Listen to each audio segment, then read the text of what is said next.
a lot of people who are in the coastal markets like California, New York, New Jersey, people who are living in markets that are very expensive, overpriced is what I'll call it, or bubble markets. Sometimes they face a decision. Do I take my savings, buy a single family home and live in it, or do I rent and buy a rental property, ideally in another market? Now, that thought usually never crosses their mind.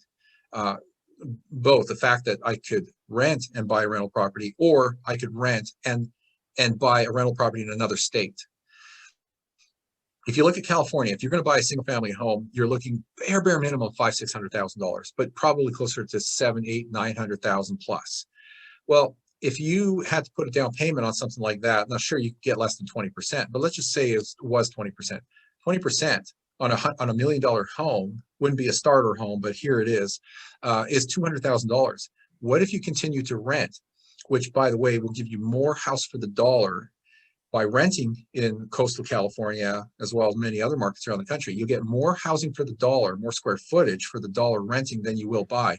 But now take that down payment that you have of $200,000 or even $100,000 and use that to acquire 2, 3, but probably even more like 4 or 5 single family homes in some of the other markets that we're focused on, like the Midwest, parts of the Northeast and Southeast.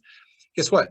You're going to have positive cash flows from those properties. You're going to have a great portfolio that's going to grow in value over time and add to your net worth and your equity, and create wealth for you. But you can take that positive cash flow, the excess, and start putting it towards the rent that you're paying here back in California, New York, New Jersey, wherever you may live. So now you're subsidizing your rent, maybe living rent free because you're paying your rent with the income coming from your properties.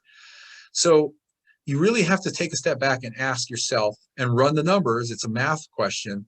Does it make more sense for me to buy a principal residence and pay a mortgage on that principal residence, or build a portfolio of rental properties if you can essentially triage your money into more property than you can with the one single family home?